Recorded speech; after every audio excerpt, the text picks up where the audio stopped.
Ladies and gentlemen, my name is Daniel Krause. I'm here with the New Jersey Libertarian Party. We are gathered here to actually have the 2025 New Jersey Libertarian Party gubernatorial debate here between Vic Kaplan and John Mirrione. The candidates here will be presenting their case as to why they should be the candidate for the New Jersey Libertarian Party. And next Saturday, the 22nd of March, here on Cook-Douglas campus, the delegates of the New Jersey Libertarian Party will be deciding whom will be receiving the nomination for the gubernatorial run. So we don't get access to the primaries because of stupid state laws. That being said, I'm going to take a moment to allow first, and we decided this beforehand, first, John Mirrione is going to be introducing himself, and then Vic Kaplan will follow. So John, take a few minutes to tell everyone out here and everyone that's watching at home a little bit about yourself. Thank you. First of all, it's an honor and a pleasure to be here and to see you guys show up and give us the support. It's a very exciting time. I'm not a standby kind of guy. I mean, I'm a person that's been an anti-bully advocate for many years now. I've been all over the country a couple of times to see the crisis and all the crises going on in the schools. But we're in New Jersey. I've been dealing with it a lot in New Jersey. I was bullied a lot as a child, and I decided to step up and do something about that in 2010. And I had a publicist who helped me out, and I traveled, ended up on CNN, primetime, and dealing with some of the worst cases in bullying. What I learned is that when children get bullied, they often get, well, the person who does the bullying gets suspended, expelled, and they go to jail. And I found that to be troublesome because I found that to be not the solution, because the bullying kept getting worse and there was the mass shootings. It's become really a national crisis, but once again, back in Jersey, we've had our share of bullying in the worst ways. And so I established the first mandated anti-bullying program in a major worldwide city. It happens to be in Elizabeth, New Jersey, New Jersey's fourth largest city. That being said, what do we do? Like, what's the solution? What did I come up with? Like, what did the kids really own? Children have 33 days to change the world using their gifts and talents. So basically, it's who they say who they are, right? And then we're honoring them on the 33rd day, deemed Universal Harmony Day. It's like when you go to an event, you see what these children are doing, it's like Rocky meets Lean on Me. You literally, it's hard not to cry to see what these kids are doing. And it's so empowering that bullying, the crisis has gone down. These kids are much more cooperative. Grades go up, right? So it's the beginning of something so great that, what does it cost the state of New Jersey? Nothing. Just give them the attention they need. It's almost like what it was when I grew up, where you got involved with the community and everybody helped each other. And somehow with the technology and the economics where people don't have that time, now we have to implement that idea in the schools, but tenfold, right? So it's that important that that happens. So that's one mission of mine, to ensure that the state of New Jersey, like, I will sign an executive order, I will make sure it's in every city. It doesn't cost the city anything. The kids want it, the teachers want it, because it makes their jobs easier to do, because they're navigating the children to focus on self-love. You don't have self-love, you can't learn. It's as simple as that. So other aspects of education, that's separate of education, because also there's bullying in the corporate sector, which I've dealt with and I've helped train many people throughout my career. I want to deal with that as well, because as we could see in the political arena, corporate bullying is like politicians bully each other to try to make their points, and I'm not for that. You'll see that today by how we behave together. Back to the other purpose that I have is education. I feel that that needs to change. I mean, first of all, in high schools, kids need to not get up so early. They can't function. This affects brain function, their ability to get good grades in school, their overall development. All that needs to change. As well as we need to bring the trades back into schools, 11th, 12th grade. We need carpenters, electricians, plumbers. People know this, right? So immigrants come in, which I'm fine with as long as they're vetted properly. It's another discussion. But it's more like we need to focus on Americans, people that are born here, that can use their hands and they can build, and it gives opportunity. This is how you also impact economic development. So if kids are apprentices at doing that, they can actually get hired if they work with a licensed person. And I know that from building, I built my own property, I've done renovations, and I understand the system a bit, and I understand what really needs to occur in the schools. And I want to eliminate state exams. That's got to stop. That's debilitating for children. I will say this to you, it's actually costs about $2 million a year just for therapy, anxiety and depression with those exams. And it's really a disaster. And it does not actually help them in the long run. People know it, but nobody wants to put the fire out. It's like more of the same. This has been going on since the Industrial Revolution. Education has to navigate children to their strengths and talents, right? Just like with Harmony Power, with that initiative. But with that exam, it needs to be more of an assessment to see like where they're at, to know where they're going. But not in a way that's judgmental, but in a way that's actually productive and guides them so they're doing what's best for them. And what's best for them is going to be what's best for our country. So if the state of New Jersey opts for something like that, it's going to be a transformation educationally they've never seen. And I'll tell you what, they always talk about how New Jersey has the best education in the country. It hasn't even begun. I step in, I roll my sleeves up. I want people to be happy, but I'm not a people pleaser, because I'll call it out as I see it, as what I called out the bullying crisis and what we've been doing. You know it costs a fortune to prosecute and put people in jail? $70,000 a year. That was our children getting bullied. Anyway, that's my piece for now. I want to give time to... Thank you very much. Thank you. Vic, if you could take about 5 minutes and tell us a little about yourself today. Vic? Sure. Thank you. First, let me thank Lana for Legia for helping to organize this debate and others that helped to make it happen. I want to thank John for coming here and so that we could have a debate today. This is going to give an opportunity for members next week to decide who should be the face of the Libertarian Party representing it in this year's gubernatorial election.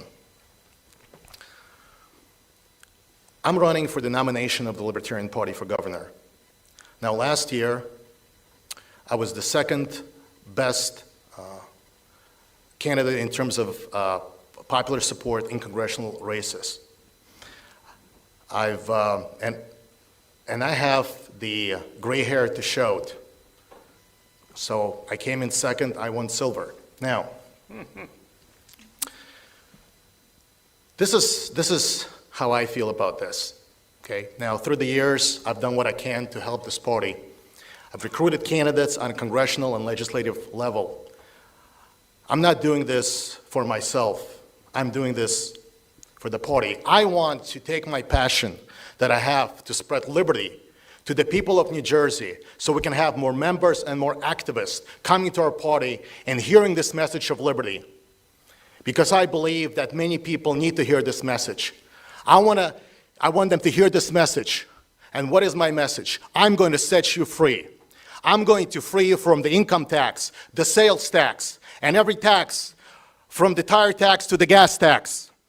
I'm going to set you free so you will be free to use your money, to save it, spend it, give it away as you see fit, and not as Republican and Democratic candidates for governor think is best for you.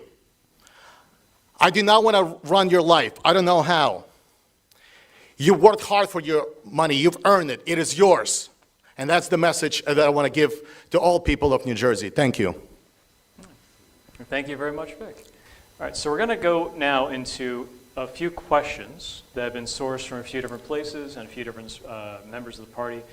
Now, John, you went ahead first, so Vic, you're going to receive the first question. On the point of income taxes that you brought up during your introduction, it seems that the Democrats are trying to one-up us on this with one of their leading candidates actually advertising almost solely on, I'm going to lower your taxes. Do we believe them? And if not, how would you actually lower the taxes? What are the details of your plan? Absolutely. I don't believe not just lowering the taxes. I want to abolish the state income tax, and I want to abolish the sales tax. If the state of New Hampshire can do it, then so can we. And with the state income tax abolition, I will support abolishing every government agency that the state income tax covers. Doing so will save everyone that's watching me thousands of dollars each year. What would you do with that money? Would you give it for your child education, or would you invest it? Or would you put it up for your retirement? Finally, the choice would be yours. Now, I want to be clear on this. I do not believe in shutting off the light. The slogan of my campaign is empathy and freedom. Those people, those individuals who cannot work, those who are on disability, for those people, I will ask the state government to go to the local governments and county governments and find ways to make sure that these people continue to receive help. As far as programs under the state government, I will make the same offer. I will go to the county and local governments and say, please decide whether or not you want to take the responsibility that previously now belonged to the state and take up those powers. And I will also make the same offer to private organizations as well. But the goal is to save the money to the people of New Jersey, most importantly so that we can stop the exodus of people out of our state who cannot find the state affordable. Not only we will stop the exodus of people of the state, we will have more companies, corporations coming to this state and creating jobs, hundreds of thousands of jobs for the people of New Jersey. That is the offer that I will make. Thank you. All right, thank you. So just be aware, try to keep your responses as brief as possible. John, would you like to have any response? Yeah, I would love to. I agree with the fantasy of that idea, but here's the reality. I'm a businessman for 30 years in New York City, Manhattan. I've gone through COVID, September 11th, the financial crisis. I understand what has to happen. You got to figure out how you're going to make profit. You got to figure out the bottom part. There's a top and bottom that needs to occur as far as the math, right? So, of course, his idea is great because you want that goal, right? That goal is so far off the map. Let me tell you why, because I did my homework with this. And I agree with Dan. With the Democratic Party, just keep passing the buck on. It's like, here's the baton, take money from Peter, bring it to Paul. We've been doing that for decades now. Enough of this nonsense, right? We are $225 billion in debt. And guess what? A huge chunk of that debt is pensions that people may not get. So I have mathematical, I have real solutions. These papers right here, these are letters of intent. I have businesses in New York. One is a business that is RPC Ventures, and we'll get that on camera so people will see the legitimacy of this letter of intent. They want to bring in vertical agriculture into the state. Imagine something like that. I helped RFK Jr. with the Maha movement. I was the head of safety and de-escalation and national lead. But that's another conversation. The idea is that I believe in the healthy food, right? I believe in prosperity. You have to make money, right? You have to save money at the bottom, make money at the top. This will bring a lot of money in. It's going to create jobs, and it's going to save a fortune of money when it comes to people not being sick, because people eating organic food, right? If I may press you for how this relates to reducing of taxes. Because you can't reduce taxes when you don't have the money to reduce them. Okay. It makes no sense to me. This is this math has been going on. I listen to it all the time, and it's very disheartening. I listened to the State of the Union with the governor now, and it was hard to watch the whole thing because it's more of the same thing. And it doesn't matter what party line, whether you're a Republican or a Democrat, they're telling the same story. We're gonna save this, we're gonna save it. Where is it coming from? What are you talking about? I'm a real businessman. 30 years Manhattan, Upper West Side Manhattan is no joke. And I've had this leadership school, and I teach leaders and future leaders. You see that administration in Washington? Those players know me because I either trained them or their kids. All right. Because I understand what business is. Thank you very much, Joe. Yeah.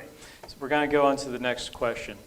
The following is, if you were actually elected to the governor, and you actually have what is considered to be the most powerful gubernatorial seat in the country, and it largely is considered to be that, we have a very large immigrant population in New Jersey. And ICE has already been conducting raids inside and on the soil of New Jersey on New Jerseyans who live here, whether they are legal or not. If you're elected, and this is going to go to John first, and try to keep your response to under a minute or so. Yes, please. If you were elected governor, what would be your response to ICE raids and deportations? Well, hence my second letter of intent. an investment firm that deals with immigration. This could be done humanely, efficiently, and make money for the government. That's what this investment firm does. They tried to pitch it to the administration. They were too busy to look at it. They happen to be clients of mine, so these people, they mean business. I believe in, if there's a gang, they need to remove them. I mean, you can't have dangerous gangs. Like, I'm all for look, I'm a military, I'm an Air Force veteran. If they're a danger, they need to be removed. And not everyone's going to get warning, and some people might be victims of a decision like that. But the real issue is the overall immigration issue. People here that are not citizens need that right and need to go through a process to become citizens. So the system has to be not just for the people that crossed the border recently, but it's been going on for decades, and there's people here that are still not Americans, and that's an issue. And that's why you need a real business. We need to privatize that. You can't depend on the government to do everything. Right. Vic, as an immigrant yourself, what was your response to that? Absolutely. As an immigrant myself, I think of my grandmother. Had she been alive today and Donald Trump had been president, he would have deported her to Guantanamo, because for Donald Trump, the fact that she fought during World War II, she was a sniper and she killed the Nazis, well, that would not have been good enough. Now, I have a message for ICE that is a product of the neocon Bush's White House. That's when it was created. I'm going to ask you, find the words of immigration in the United States Constitution, and if you cannot find the words of immigration, is that why you're using the word invasion? And does that mean that your ancestors have been invaders? Now, I have one message to ICE. If you come to the state of New Jersey, and I'm the governor of this state, I will have you arrested on sight and deported to the belly of the beast, the Washington, D.C. Thank you very much. We have certainly two different approaches to that question right there. So for the 6 years in a row, this is a bit of a switch up. For 6 years in a row, the state of New Jersey has been rated as the worst state when it comes to the business climate. John, I know you're familiar with this. Vic, I know you're familiar with this as well. And this is by the New Jersey Business and Industry Association. What are you, as governor, going to do to reverse this trend? This goes to Vic first. Absolutely. I believe in making New Jersey open for business. I believe in repealing the state income tax, repealing all the regulations that make New Jersey not favorable for business. Now, if I may, Vic, that's Sure. a very easy thing to do to say. Are there specific regulations that you have in mind? Absolutely. I will make it easier, certainly, for people to open up their businesses. I will look at other states as models to do so. Some of the examples that people have mentioned before are hair braiding licenses, where you have to get a hair braiding license in order to be in business. What I will do as governor, I would look at other states as models. If we abolish the state income tax, and I believe that also if we do that, the property taxes will go up. It will make certainly that aspect more affordable for people. We will have more businesses come to our state. We can turn New Jersey into the Florida of the tri-state area. And what is common with all those states? Well, they either lack the state income tax or they lack sales tax. We can make New Jersey attractive for businesses from other states. Let's do so. Thank you. Thank you. And Vic, you don't need to be as close to the microphone when you answer.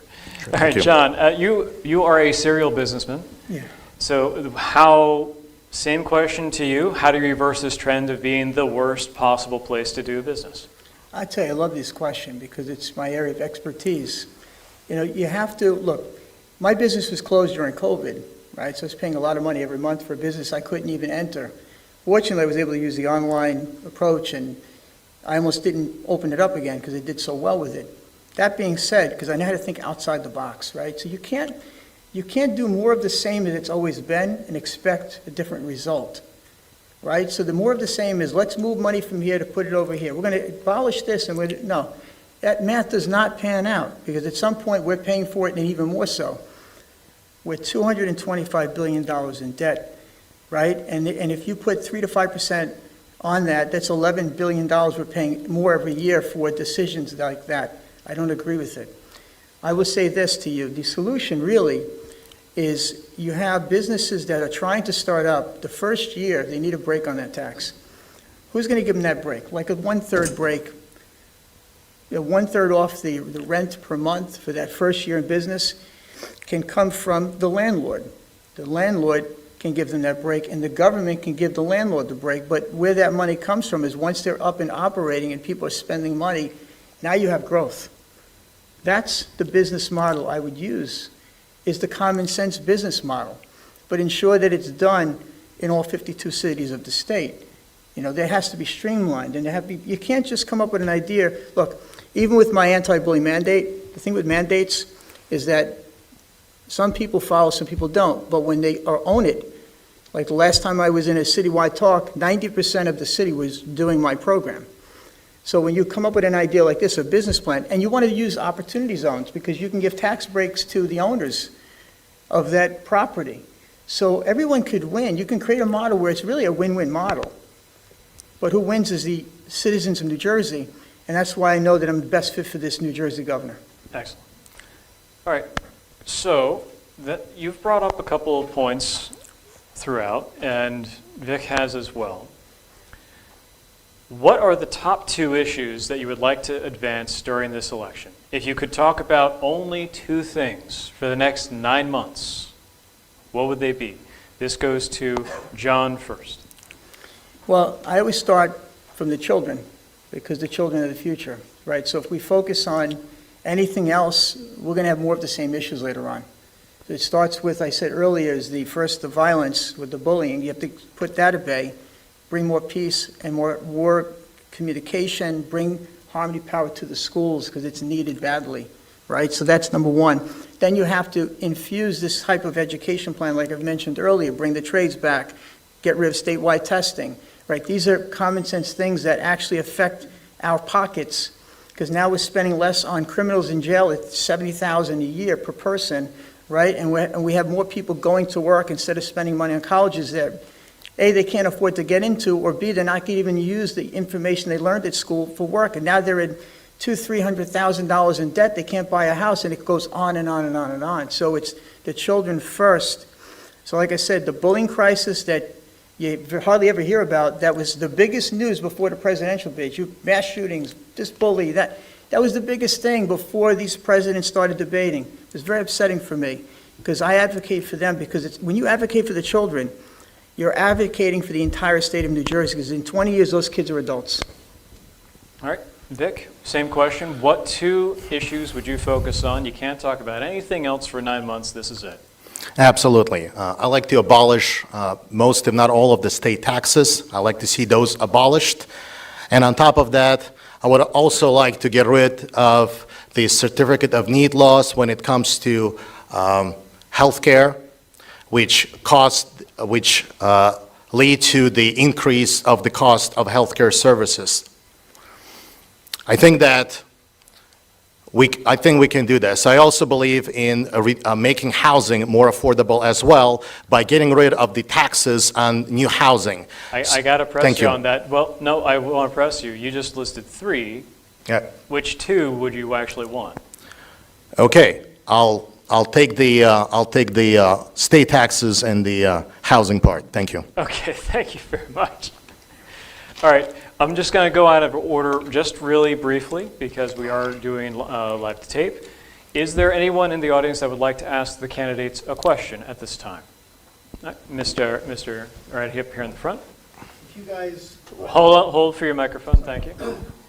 if either one of you get the nomination, are you willing to run an active candidacy? And I mean from top to bottom, from the top of the state to the bottom.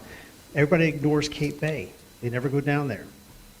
And I know that for a fact, except for one candidate who did go down there.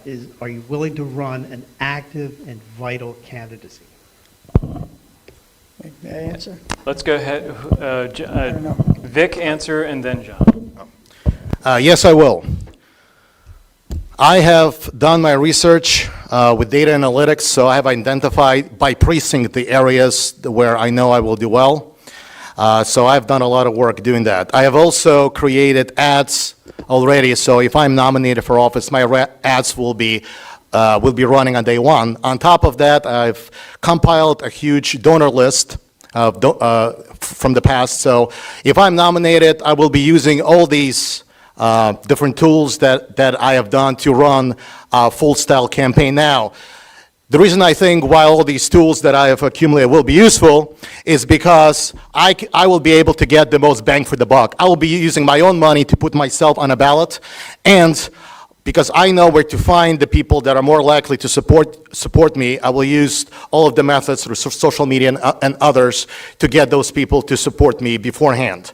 I also know from my last run for Congress that I have people who had supported Kamala Harris and Donald Trump both say that they will back me, and those people that voted for me. So I've already shown that I have an appeal across the demographics in the state of New Jersey, where you had people who were Indian Americans, people who are African Americans who were backing me during last year's congressional campaign, and this is why I was the second top vote getter among the 8 congressional candidates who were running for Congress last year. And thanks to my efforts also, I did receive the endorsement from CARE organization, and I was the only candidate, along with Lana Legia, to get that endorsement. Thank you. All right. John, same question. Would, assuming you get the nomination, Well, first would I want to you- answer him. I love Cape May, by the way. Yeah, I love Cape May. That could be my first stop, because I love going, I went there on Christmas. But look, I've traveled the country a couple times, so to me, it's nothing to travel the state firsthand. I've sponsored myself. I'm fortunate enough to be able to do that when I travel the country. But I will definitely seek out money, because the companies in New York own companies in New Jersey. There's a lot of those companies. And I know that if they're watching this, they're smiling right now, looking at somebody that definitely has his act together and actually looks like a governor. And I think that's what they're going to want. They're going to want somebody who's going to make real decisions and get them done and execute them, and do that in a way that's with a calmness and an assertiveness that the people need to know and see. The other thing I want to do, too, I wanted to add something to this, that going around and showing ourselves is so important. And, I agree with him as far as like that, getting out there is so important, because you can't even get in the Capitol right now. Like the governor does not, well, I say the governor, but they don't allow media there. That's like very minimized, because they're not as transparent. So we have to get out there. We have to go on foot and get into the communities and let them hear the voice. They know the Libertarian Party, a lot of people do, but they're not hearing the voice. So I'm glad that they're listening right now and hearing our voice today. All right. We're going to do another question. The Libertarian Party is unique amongst the political parties in that they have a platform and they actually mean it. Some of the most aggressive discussions I've had at national conventions or state conventions have been around the ideas that have been listed in the platform, because this is what unites us, and we're all individuals, and we all know there's only one true libertarian, and it's not the person you're talking to. When you have a disagreement, or when you have a position or a policy proposal that is in disagreement with the platform or goes against the platform, how will you handle that? This goes to John first, and then Vic. Well, the first thing that I do, what I taught nationally, I trained when I was the national lead for RFK, and I had to train people from all over the country. People that were dealing with going out and talking to Democrats or talking to Republicans and then giving them a new insight. There's 2 key things you have to do to get people engaged. Number one, you got to listen. You got to deeply listen to what people are saying without saying a word. Then you actively listen. I say to them what they've said so they know that they've heard. Then I'll give them my insight with the hope that they can see a different side from themselves. About 90-something% of the time, like in the campaign, you'll get a signature. In this case, I'll get my voice heard. And that will accomplish a lot more doing it that way than if I'm yelling or I'm doing anything that's dramatic or I'm not listening. That's how you fix it. Well, I do have to press. Yeah. Let's say, for example, there's a platform plank of the Libertarian Party that you disagree with, or that you feel wouldn't be appropriate to implement at this time, and you get called out on it by a reporter. How would you manage that? You own it. You own it. In other words, if I feel that I'm at fault with something, I'll own it. If I feel like they're wrong in some way, I'll own that too. Like, I'm very transparent. In fact, I wear my mistakes like people wear wounds on them. Like it's how you learn. You don't evolve without making them. And if you hide mistakes or you try to change your story, people are going to pick up on that. All right. Vic, same question. When you are in disagreement with the platform, how will you handle it? Absolutely. Well, actually, I've read the platform, and I agree with all of it. I'm running for the nomination of the Libertarian wing of the Libertarian Party. So there's really nothing that I disagree with. If I were to get this nomination, no one will be asking me, why am I running as a Libertarian? Because my message is Libertarian. I believe that we should get the government off our backs on the state, federal, state, and local level. But if I were to miraculously to disagree with any point of the platform, if that were somehow to happen, even though I don't really have any disagreements, well, I will explain what my position is. On abortion, for example, I am personally pro-life, but I do not believe government getting involved in abortion. So, thank you. This is actually be a good time to ask the question about abortion, since you brought it up. All right, how would you go about altering or changing the current state of abortion laws in the state of New Jersey? This goes to Vic first, and then John. Well, I do believe that life begins at conception. At the same time, as I do understand that there are millions and millions of women and men who disagree with my view. Now, I can never get in the position of a pregnant woman, and I will never understand what it's like for a woman to make such a difficult decision. So, and because of that, I think it is wrong for the state to pass a law to criminalize something where millions of people do not believe that they're committing murder. I think that we should make alternatives to abortions more available, such as adoption. We should make it more available. Now, having said that, I'm opposed to any taxpayers' funding of abortion because I believe it's morally wrong for the government to force someone who believes that abortion is murder to subsidize the procedure. Thank you. All right. John, same thing. What about our current New Jersey laws around abortion would you change? First of all, I like his thoughts. I appreciate his thoughts, but I'm going to add a little bit more to it. I believe that, I'm more of a centrist. I love the Libertarian Party, but my viewpoints I try to pull from different places. But I love the party because it's all about freedom and trying to figure out what that word really means. And my thing is with freedom at any expense is no freedom at all. Like, that's the reality of it. There has to be some parameters, right? But with abortion, it's interesting that the lawmakers are always men. I just find that rather unusual. They create the laws whether women can abort, they can't, like, that, they should have a panel of women decide, seriously. Like, that's more fair, or at least mix up the panel when they make those decisions. But I would say that the third trimester, I have an issue with a full-on baby coming out and they're aborted. That bothers me. To me, that would make most sense to be some measures in place that balance the equation so the fighting stops, that women have the right to abort, but at what expense and how often and how much. And that the man should be equally responsible too. There are men that impregnate women like it's no tomorrow. And this happens with people who are just not thinking about it, especially younger people. So I think there has to be an accountability for the man in some way. Maybe they remove that ability for them to have a child again. If maybe it's the third abortion, 3 strikes you're out. Like, there's got to be something in place that covers both sides. So I'm kind of like looking at this from different perspectives, but it's something that I would definitely put my pen to paper, get people together, and come up with something that is more of a centrist idea for the state. All right. After this next question, we'll be asking the audience for another one, so get your minds thinking. So you've brought up your work with RFK Jr. A few times during this past... Not personally, but I was his national lead. But you were with this campaign.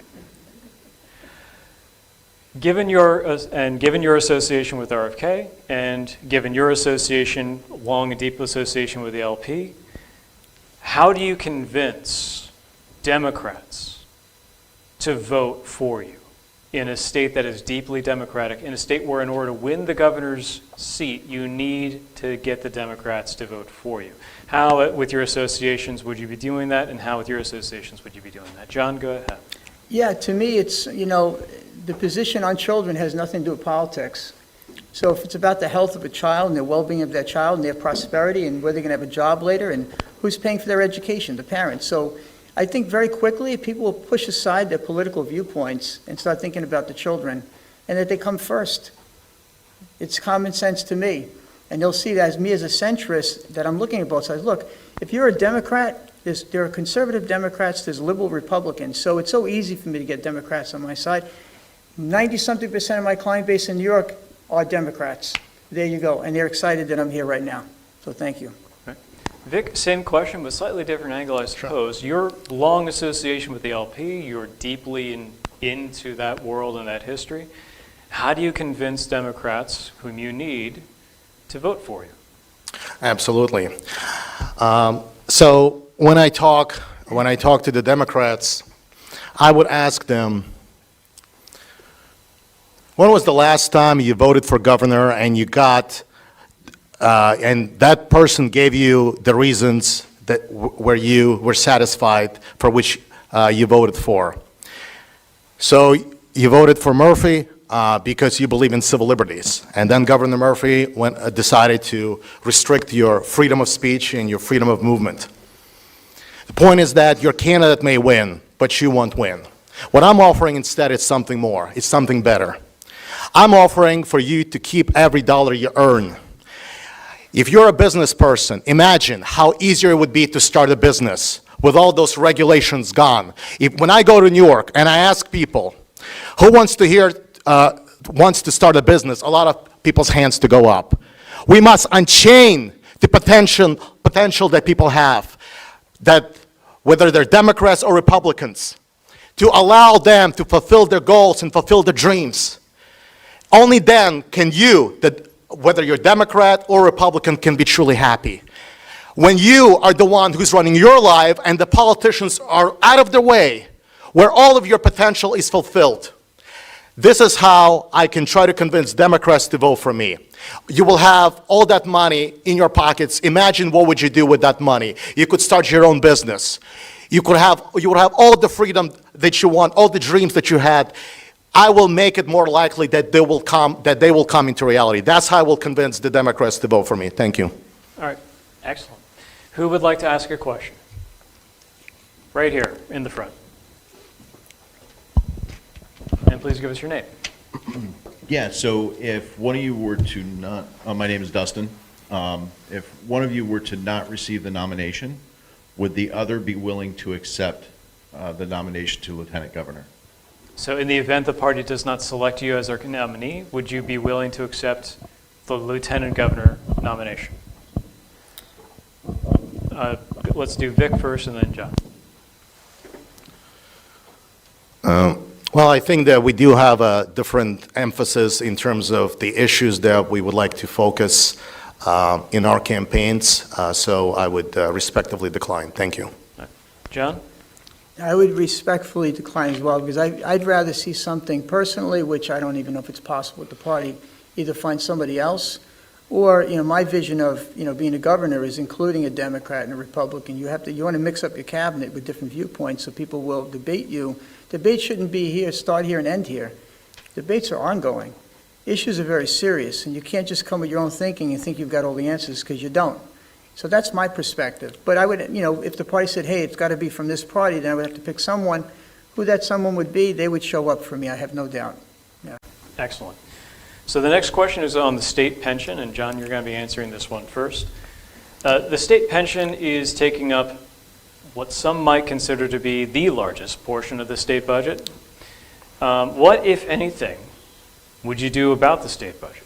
And bear in mind, this has been something that's been unsolvable for the last 5 administrations. Well, it's a thing that they fear. They fear anything private coming into play, like bringing in the 401k, bringing in private companies, not for what's already there. Damage is done, right? So you've got $225 billion, right? So you want to kind of like slow the pain, right? Slow it down. You bring in private companies, people put their money into the market. From anybody that's new employees, existing employees eventually phase out. So then over time, this deficit gets less and less. This is just one way to plug the hole. But I want to mention one other thing too, is that, we think about this, the pensions, we think about the debt, it's all intertwined. We had Doge go into the government, right? So it's kind of like an invasion position. But and it's what they believe in. It's not how I would do it. I come from a very different mindset because I believe in the Libertarian Party. And what's that mean? If we make a decision, it's a collective decision, right? So everyone should have their hand in it. If you have a lottery where you have representatives from 52 cities in the state of New Jersey audit the government, not one time like they're doing in Washington, every year, we'll find things out like we never knew about. And that's the beginning of like something great. Because right now you're just getting numbers thrown at you, and where is that coming from? And it's just like they're speaking language that day-to-day people have no idea what they're talking about. We walk around with blindfolds. So to be transparent is to have these experts, and every year they change the lottery. It's like we do jury duty. Why are we not doing a jury duty type style with the most important thing is in the state, is our economy? As a New Jersey governor, I would hold the state accountable by, no pun intended, using accountants to go make them accountable and cut the nonsense and and let the media come in and get people involved. Now it's like we, the people, actually are engaged in the decision process with the government. So now it's a balance of power between government and state and the people, and that's what I believe needs to happen. Vic, same question. Sure. The pension is very, very large. How will you manage it? I will work to transfer the pension system into private individual retirement accounts. Thank you. I feel I would have to press you a Sure. little further because we have very powerful public and private sector lobbies. We have these pension obligations go back for decades, and the people that might roll off won't be rolling off for another 3 decades yet. Given that, what would you do? I will still insist on my position. Okay. Thank you. Thank you very much. All right.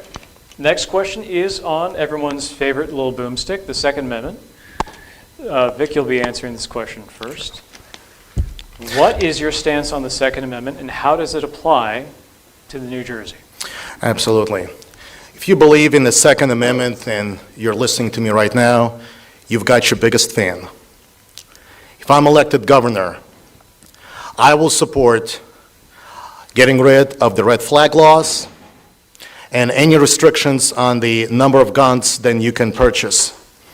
With me, you will have no waiting period. There have been too many women in this state who have died at the hands of their ex-boyfriends because we have too many politicians deciding that they know best how the women of New Jersey should live their lives, telling them that they should wait. Well, they've been waiting and waiting and waiting, and now they're dead. I promise you this, and as John Lott said, more guns, less crime. If I'm elected governor, I will fight to make the state of New Jersey an open carry law state. Thank you. Okay. John, same question to you, and it's a pretty hard stance that he's taken Yes. for the Second Amendment there. What is your stance on the Second Amendment and how it applies to New Jersey? Well, as an Air Force veteran and a person that, I've used different kinds of guns myself, so I would say that an assault rifle should never be in the hands of a child or any citizen for that matter, because they're not in the military. Any military weapon should not be sold to a day-to-day person. But now, any gun, any other gun, should be instant access if you need it to protect yourself. But there should be mental health checks, like if you're mentally not well, you shouldn't have that easy access. There should be a mental health test taken before having a gun in your hand. It's just common sense stuff to me that makes sense, it needs to occur, but there shouldn't be this delay in people getting something to make their family safe. Like, if you have an old lady, an old man that can't have that gun in their house, or like he said, a woman that has to protect himself from, abuse of some sort, that needs to be there. And I agree that the crime would go down significantly if it's managed the right way. Like I said, mental health matters when it comes to carrying a gun, for real, and also nothing that is military-style grade where I could spray 100 bullets and kill a whole bunch of people. It makes no sense to me. That would be my take on it. All right, so you would draw a line at the fully automatic capability or That's right, yeah. semi-automatic as well? Yeah, no, anything that's going to kill a mass of people by just pulling a trigger, I'm not there. Yeah. All right, thank you. All right, we're going to go ask this, just a real quick show of hands in the audience. Does anyone else have a question? All right, we'll get to you after this one. Housing in New Jersey is one of the main points of pain of anyone that lives in New Jersey. I've personally seen my property taxes go up $3,800 since I bought the house in 2018. What are you going to do? And that has nothing to do with the market situation as well, of housing just becoming more and more expensive. What would you do to address the rising cost of housing in New Jersey? And John, this goes to you first. We go back to the whole picture, right? So how does the state make money to be able to reduce taxes? How does it save money? The saving money is, once again, having the representatives from every city go and assess the situation. We need to be educated on the math of what we're dealing with, the real math, not the perceived math. The math that, as citizens, we come up with that conclusion, right? And then on the other end is, how do we make money as a state, right? There's minimalist style housing that they make, like literally you take a building, you could either convert a building or build a new building where the homes are very small, but you can afford that rent, like if you're in a low income area, or you can actually buy it in certain places. We need to create those opportunities for people on the low end. But on the higher end and up, I would say that, we need to think about the senior citizens, right? So to me, at let's say age 70, there has to be a cap just for the senior citizen. But I would not manipulate that system so much, because you have to look at the math as a whole, so that we could save money and make money and watch the billions start to diminish. Because right now we're in a sinking hole. Like I said, $225 billion in debt, with $11 billion a year in interest on top of it, and yet we're still moving money from one place to the other, and we're going more in debt every year. I'm saying you need, at the low point and the high point, you need both to really see a change that will occur. Like realistically, within the next 2 to 4 years, you could start to see a change. In a 10-year span, you would see the real change. I'd like to press you on that point of smaller housing units being available. What is your proposal on how to bring those to be available? Well, there's business people that I'm connected to, real estate developers would do it. Because, look, if they're getting a tax break in an opportunity zone, they're highly likely, if there's a financial benefit to them, they'll do it. Because in mass volume, they make money. And in mass volume, we are saving money. Now people have a home to live in, they have a dream to live for. Right now, it's like either they're going to spend, in New Jersey, they're going to spend $400,000 and up or $300,000 and up, and they can't even get those numbers in their head. So they're renting first, and maybe they can get something that's $100,000. Like, that's what I'm talking about. It could be a very big difference. Like, we do it for seniors in certain ways with rent control. Like, we have to think about people who are just starting out that have a $200,000, $300,000, $400,000 college loan that they're paying off. It's crazy. We are in deep trouble, and changes need to occur on all ends to see the real change happen. You can't just change one thing to go here and just move it around and hope it's going to fix itself. In 4 years, we'll be exactly where we are. In fact, even worse if I don't come in and become your governor. All right, Vic, same question. Housing costs are continuing to go up, and it's one of the major pain points of people that live in New Jersey. How would you address that? Sure. I would support getting rid of the impact fees that make it more expensive to build smaller homes. So impact fees will have to go. Number two, I support getting rid of the inheritance taxes, and of course, with my support for getting rid of the state income tax, the property taxes will go down in most places, and this will make the houses more affordable. Years ago, I went to a hearing by State Senator Mike Doherty, who supported equal funding formula per student by the state, and that would have reduced property taxes. Of course, I support getting rid of the state income tax and reducing the property taxes even further. On top of this, I do believe that we can make cheaper housing available. It's already there. Boxables, that is one thing that I would make legal in the state of New Jersey. Boxables will be legal. The starting price on a boxable is at least $30,000. We can make housing affordable in New Jersey, okay? So I will make it legal. Let's legalize freedom. Thank you. All Thank you very much. We have a submitted question from the membership. This will go to Vic first, and if I have this incorrect, please let me know. Will you pledge to bring renewable energy programs into New Jersey?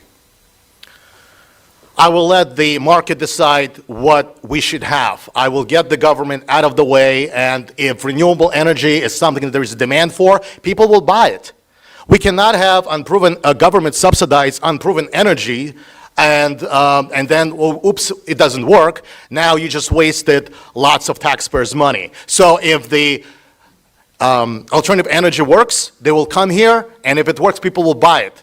Okay, just like with electric cars. All those years that electric cars were too expensive and people could not afford them and were not very effective, well, people weren't buying them. By the way, speaking of electric cars, if you go back to around the year 1900, close to 30% of our cars were electric. So that's an interesting fact. Thank you. John, same question. Would you pledge to bring renewable energy programs into New Jersey? Well, I have Tesla panels in my house. I'm a believer in that. But there's something that's really big, I mean really big, that needs to occur in the state that I feel would be a game changer. Economically, all of that. It's these turbines they put in the water, hydro turbines, right? The issue is that PSE&G wanted to have them put in, but they weren't getting the kind of breaks they needed to put them in. It's not cost effective for them unless the government helps them. That's where you actually, if you're going to gamble money in the state, that's where you put it. You give it to PSE&G and they're like, let's go. Because they're basically going to light up a whole city with a couple of these things. The power of that is immense. And the more I read about it, the crazier it is in a good way. So to me, I'd be sitting down with the CEO, I'm like, let's go, let's figure this out. And of course, I'd bring in other experts because it's not my expertise.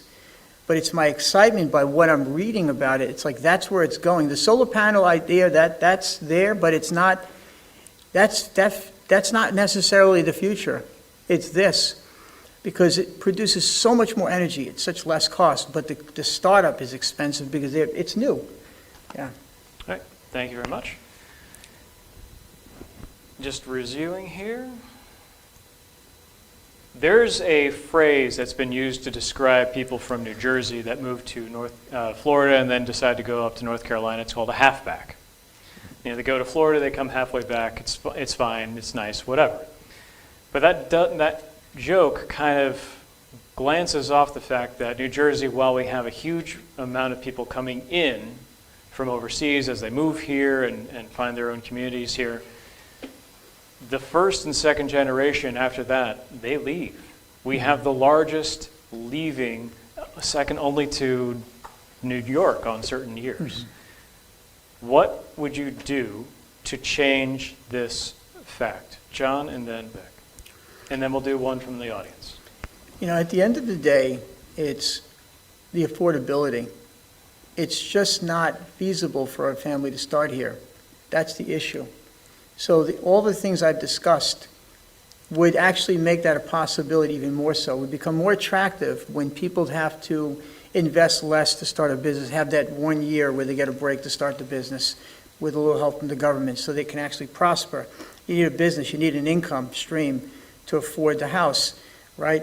And even with the housing, that we have to come up with some kind of like mortgage cap. It can't, like as far as like the interest, because we can't buy houses unless that stops, right? So the banks need to get a break. All right, if we're going to do that for you, what's our break? And then you give the bank a break because it has to stop from the top down for the change to occur. So you can't have interest rates going up. You got to have something that is like a fixed rate across the board so that Jersey can come back and stronger than ever. And as governor, that's how I think. All right, Vic? Well, I've already explained how we'll bring the cost of housing down in the state of New Jersey. I would like to say that with the abolition of the state income tax and the state sales tax, which, by the way, disproportionately hurts the people in the state who are poor, which is something you don't hear a lot from the people who support the state sales tax. I think with all these policies and saving every New Jerseyan thousands and thousands of dollars each year, making sure that they have affordable housing, I think that fewer people will leave the state. I think more companies will come to New Jersey where they will create more jobs. More people in New Jersey will create jobs because I will do what I can to make the business climate great in the state of New Jersey. Thank you. All right. One from the audience. I know that there's at least one person. Jay? So you're seeking the Libertarian nomination. Can you let us know who your favorite Libertarian author is and why? Favorite Libertarian author and why? Vic first, and then John. Absolutely. My first and favorite Libertarian author was Harry Browne with the book, Why Government Doesn't Work. I was in high school at the time. I was flipping channels, didn't know a whole lot about the Libertarian Party, watched the National Convention. I was not Libertarian at the time, read the book, and that turned me into a Libertarian. Harry Browne inspired me to become a Libertarian, and I owe that of gratitude to him. He was one of the best spokespeople for the Libertarian Party. Thank you. John? I have none, to be honest with you. It's not something that I've read about. I mean, I've read about the principles. Well, then maybe of not party. author, but thinker. Do you have a favorite Libertarian I don't. thinker? I truly don't. I came upon this party by chance online, fell in love with the basic principles, and just kind of stayed there. And I try to keep my mind open between the three-party platforms, but I'm not well-read with authors as it pertains to the party. And that's something I could certainly do that as, you know, if I'm elected, if I'm the nominee for governor, I'm certainly going to do that, so I can answer that question next time. Excellent. Yeah. Thank you very much. All right, so one of the things that the governor does get to do is that they get to appoint judges. Judges are a big thing. Some may say the most important decision you make as a governor is who you appoint. Mm-hmm. What standards would you use when deciding who to appoint as a judge? John, and then Vic. Might I go first? You go first. Yeah. First of all, I feel that, I would obviously, there's certain people I would appoint based upon what I would feel would be their integrity. First, I would feel, what's their integrity? What's their background? What do people think of them? There's a whole research. Look, I have to vet people for my own business to know good people. And I've got people with me for 25 years, so I know something about how to vet people. But I think that the issue is not about what I think and who I would appoint, but once I make a selection, or there's a collective selection of people, I believe that the people should be voting for judges. Like, you can do that with your phone. Like, I don't know why we're having to go to a voting booth. I think the state needs to be electronic. Everyone needs to be voted for with a phone. Everyone, all politicians should be just like that. And why it's not? It's because people want to control the narrative. They want to control the people. You take that away, the phone is their power at this point. They can have a vote by pressing a button. They can see a video what the person says, look at their background, and make a decision. And we'll make much better decisions as a state than we would be if I made the decision. All right. Vic, same question. What standards would you use when appointing a judge? Absolutely. I will appoint judges based on the standard of their view of the proper role of government. That the proper role of government is to protect individuals from force and fraud, and everything else should be left up to the people. I would love to appoint judges like Judge Napolitano. If I'm elected governor, I will appoint him as a judge. Thank you. I want to press you a little bit because there is the responsibility of the judges to interpret the statutes that are passed in the state of New Jersey. So in certain cases, those laws may not fall in line with what you just proposed. So when their responsibility is to interpret the statutes, how? Well, I believe that just because the state government has the power to do something, it doesn't mean it should do it. And that would be my outlook. So I would try to select judges whose view of government mirrors mine. Thank you. Okay, thank you. I know there was at least one question in the audience that was coming up. We're coming close to the end, so if anyone has any questions, please make sure to bring them up and ask them. This is getting back to energy. When I was growing up, there was a proposal to dam up the northern part of the Delaware River. It's called the Talk Island Dam Project. The flaw in it was that most of the energy was going to go to New York. And I think that those kinds of renewables would be appropriate. I don't know what your opinion would be on that. It would take up some land because obviously we'd have to appropriate the land for the dam project. But I think that's an appropriate use of government authority between Pennsylvania and Jersey. Also, Is, just on that point, is there a question that yeah, you I can put mean, at that? would you be in favor, but also, would you be in favor of sustainable nuclear energy? All right, so I'm going to parse that a little bit. Would you be in favor of larger infrastructure programs for renewable energy? And would you be in favor of nuclear power plants being installed and brought online in the state of New Jersey? So two-parter, related. And I believe this went to Vic first, I believe. Sure. Well, first of all, I will try to see if this is a function that can be done by the private sector. In terms, that's when it comes to the the first question. The second part, and if not, then I would consider it. Now, as far as because I believe in saving tax money, so if something can be done by the private sector, I think it should be done by the private sector. Now, when it comes to the second part and nuclear energy, look, a lot of countries use nuclear energy. Nuclear energy is mostly safe. Now, I'm somebody who survived, who still remembers the Chernobyl nuclear disaster, and that unfortunate disaster was done because, well, the Soviet government made quite a lot of errors, and such a disaster would be inconceivable in the format of this happening in the United States. So I do believe that nuclear energy is safe, so I would definitely be supporting of getting any types of restrictions off when it comes to developing nuclear energy here in the state of New Jersey. Thank you. All right, John, same question. Larger government-led energy programs and infrastructure programs. I think his idea is a great one, and, definitely anything to save money and make money, there's so much to benefit. That risk, there's a much greater risk not doing things like that. You have to take those chances and do those things to help the state to prosper. Nuclear energy is definitely off the table for me. I can't imagine like a Hurricane Sandy or something crazy happening and having that in place just makes no sense to me. Any places that use anything nuclear, I'm an Air Force guy, I've watched a lot of videos of what nuclear does. It's not something that's ever on the table for me. Okay. Even with I would like to press you on that. There are other forms aside from the standard pile-driven things that we see at 3 Mile Island or Chernobyl or Indian Point. There are other forms of nuclear power. Would you be opposed to those that are not of that? If they're 100% safe from a natural disaster. Okay, so for your line, it's natural disaster safety. Well, any type of disaster that could actually ignite that and make things much worse. Okay. Yeah. Vic, same question?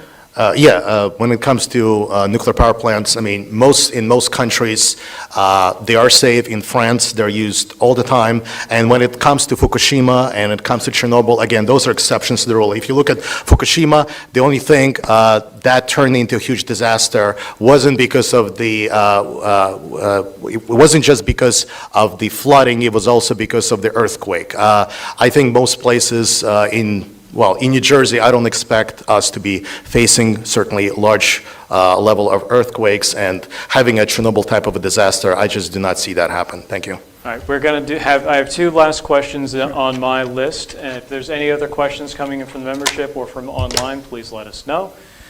The first question is, if you're elected as governor, who will you pardon? And this is going to go to John first. Who will you pardon? It wouldn't be a specific person. I would say that, I'm a strong believer. What attracted me to the Libertarian Party, look, you see this ring here? My mom passed away 2 months ago. I was homeless as a child for a few years, and she was a drug addict and a addicted drug. She was suicidal. So I experienced everything, welfare, Medicaid, everything. So ask me that question again. I'm having a moment because I'm thinking about my mom. It's okay. Say it again because it relates to it. If you happen to be elected to governor, who will you pardon? That's what I was going to say. Nonviolent drug crimes. I mean, I remember a situation, I was about 4, and the police were pounding on the door because they wanted to arrest my mom. And I don't remember if they entered, but she was flushing pills down the toilet and shoving them down my mouth at the same time. It's like could have killed me. That's when I realized, these people are in jail. at $70,000 a year that we're paying for shouldn't be in jail, right? Same with prostitution. If it's not hurting anyone, I don't really, it's their business. People have a human right to do what they want with their bodies. As long as it's not against someone's will, and it's not children, leave it alone. We save a fortune of money and become a more humane society. And first off, I'm sorry to hear about your mom, John. Yeah. Vic? Thank you, and my condolences as well. If I was elected governor, I would pardon anyone who is convicted of any nonviolent crime, and that would include anyone who was convicted of a nonviolent gun charge. Thank you. All right. And final question, any final questions from the audience? All right. Last question for you both, and this is going to go to Vic first, and then John. Taylor ham or pork roll? Taylor ham. All right. John? Taylor ham. Taylor ham, both unanimous. You can agree on that at least. I mostly eat vegetables, I have to say. There it is. Yeah. Mostly eat vegetables. All right. Thank you very much. This has been the 2025 gubernatorial and New Jersey Libertarian debate. This has been John Mirrione and Vic Kaplan. Thank you. We look forward to seeing what the convention does on the 22nd of March right here at the Cook Douglas campus of Rutgers University. Please join us. It's going to be an all-day affair. We'd love to see you there. Have a wonderful day, and thank you very much. Let's a round of applause for these guys. Come on, round of applause. Thank you. Thank you.